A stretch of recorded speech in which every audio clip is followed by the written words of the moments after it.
I too rise in opposition to this bill. Heard a lot of arguments on the floor today, how you could have someone you don't know, a crazy guy with put a gun on his belt and cause havoc. We have the tightest restrictions on buying handguns anywhere in the United States. We have restrictions on who buys it with a background check. You must wait 2 weeks. We have restrictions now when you buy ammunition. They want to have you get fingerprinted and show your driver's license. We have counties who do not issue concealed weapons permits. We have all these restrictions with no evidence whatsoever presented here or in committee that this is a problem that needs to be fixed. Yet, we have high crime rates in this state. We have criminals carrying guns who not following the rules. There are crimes left and right for brandishing firearms. There are crimes if you don't have a license to carry concealed. There are crimes if you do not transport your weapon in a proper manner from point A to point B, even to a firing range. Members, this is an attack on what our Constitution is founded on, one step at a time.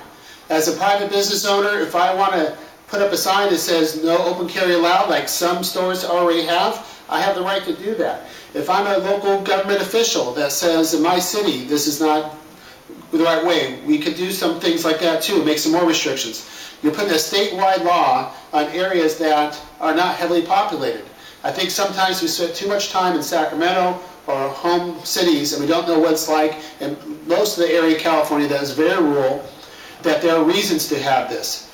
Now, when people wear their firearm unloaded and protest here like we had at the Capitol, or walk into Starbucks to protest, they are executing their constitutional rights to give their opinion.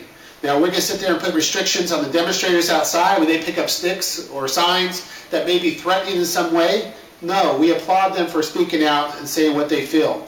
We should do the same thing with this. This has not been an instance or rash of crimes permitted. Let's stop attacking the law-abiding citizens in this state. Let's stop making them feel like criminals every time they try and do something to protect their rights as well. I urge you no vote on this measure.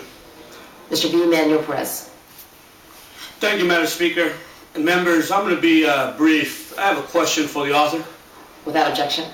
Mr. Portantino, does this bill in any way infringe upon our Second Amendment rights in your opinion? Thank you for the question, Mr. Perez. No, it does not. And I'd like to compliment my joint author, Mr. Amiano, and the Public Safety Committee staff. This bill had a full vetting and a hearing at the Public Safety Committee. Those issues were raised and those issues were dealt with appropriately. This does not infringe on somebody's Second Amendment rights.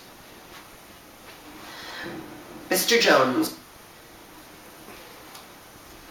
Thank you, Madam Speaker. Members, I've learned two very important civics lessons here this morning or this afternoon. Number one, that when the government feels like it needs to regulate away a constitutional right in the effort to protect itself from the citizens, we can do that. My understanding of the Constitution is the Constitution was written to protect citizens from the government. Number two, when removing somebody's ability to do something is not the same as removing their right. I would argue this morning that removing the ability of somebody to open carry a weapon is the same as removing their Second Amendment right. I represent San Diego County, and most of my area is very urban and developed, but I also represent most of the rural area of San Diego County, considered the back country, which is dotted with small clusters of housing and little development. I would argue that citizens do need to have the right to carry weapons upon their person in the effort to protect themselves. Well, for example, if the governor's realignment proposal goes through and we release more violent criminals into our neighborhoods, it is very likely that some of these folks will take up residence in our rural areas, and law-abiding citizens will need the ability to intimidate the unlaw-abiding citizens to prevent more criminal activity. I urge a no vote. Thank you. Mr. Swanson. Madam Speaker, thank you. Let me thank the author for this bill. We find ourselves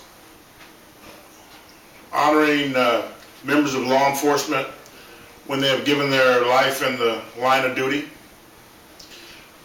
I would believe that all of us here meant what we said to the families of those officers. Now, these fine officers are asking us to not put them in a difficult situation where they have to make a split-second decision. Every public policy that we debate on this floor has to have a purpose. The purpose here is not to infringe upon constitutional rights. The purpose here is to help those whose job is to protect the safety of our community with some reasonable certainty that when they have to use their firearm, they're doing it because they're trying to save our lives. We talk about law enforcement sometimes as if they're not people and they don't have families. My cousin and my nephew is a California Highway Patrolman. California Highway Patrolman with 3 children, 3 beautiful children, and a wife that worries every time he leaves the house. We're all affected by this. And so I stand with those law enforcement officers that are making a simple request. Don't allow members of gangs to openly carry a firearm on one hip and a round of bullets on the next. That's unacceptable. It is unacceptable public policy. You may have a better idea, but this one is not a good idea. I ask for your aye vote. Seeing no further questions or debate, Mr. Portantino, you may close. Thank you, Mr. Speaker and members, and thank you, colleagues, for a very robust debate on this issue. I do want to make a couple comments on some of the issues that have been brought up. First of all, as it's been said, this bill did not get voted down last year. It was proudly offered by Assemblymember Lori Saldana from San Diego. So again, it was mentioned that this was an LA-specific issue, but it was brought to light last year by a San Diego County Assembly member. Second of all, this is not identical to that measure. There are some other prudent parts to this bill, in particular on transport of weapons. We wanted to be mindful of that hunter or that person who purchased a weapon and clearly give them the right to carry their purchased weapon to their own private property, where under California law they have a right to have their weapon. Another thing that sort of makes me rise to comment is the notion that this House or this body would condone violent threats or attacks or rocks or sticks or whatever in a protest. And I don't think there's a person in this body that would condone any type of protest that would rise to the level of violence. Which brings me to my next point. Some people use the open carry as a political statement. I don't know, in 2011 it just strikes me as bad to think that we should be injecting weapons into the political discourse. There's no reason to have an unloaded weapon on Main Street, California. There's no reason to be injecting weapons into a political discussion. That's what our minds, our mouths, our passions, and the democratic process is for in this great state and this great country, not to inject violence and weapons into the political discourse. Since I've authored this bill, there's been a wanted poster with my picture on it posted on the internet. Frankly, I find that offensive in this day and age. There's been threats on Facebook where there's been allusions to things that should happen to me. Again, this is about ideas, this is about proper role of government, and this is about making the streets safe. It's not about somebody praying that something bad should happen to the author of this legislation. That should not be part of this discourse. My colleagues in this House from both sides of the aisle did not inject that, and I compliment them for their decorum and their comportment as they've discussed this issue. Lastly, it's been touched about the role of law enforcement in our society. You know, we do proudly respect and commemorate the role of law enforcement in California, and properly so. This was brought to us by them, the police chiefs, and it's been questioned whether there's been incidences on our streets that have caused alarm. Well, frankly, I believe the police chiefs around California when they tell me this is a problem. I believe the police chiefs when they say their rank and file officers feel that they're being put in harm's way unnecessarily because they don't know if the weapon is loaded or unloaded when there are a group of people congregating on our streets. I believe them that they think at some point a bad situation is going to happen. And it's been also postulated that nothing bad has happened, therefore why are we doing this bill?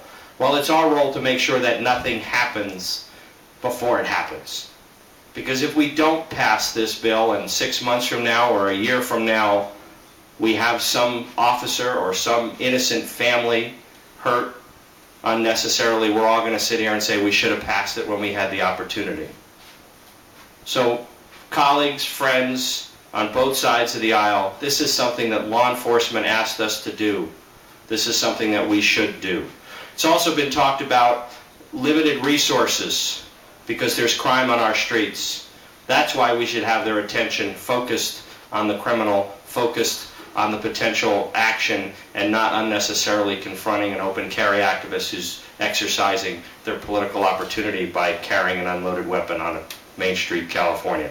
And finally, the family has just as much right under the Constitution as anyone else. Let them go to the movies. Let them go out with their kids to a park or to the mall or to the supermarket and be safe, and let the professionals handle their duties. I respectfully ask for an aye vote, and thank you for the opportunity to present this.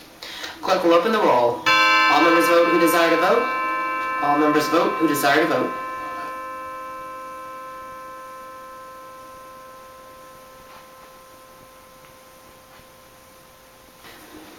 Clerk will close the roll, tally the votes. Ayes 45, noes 29. Measure passes.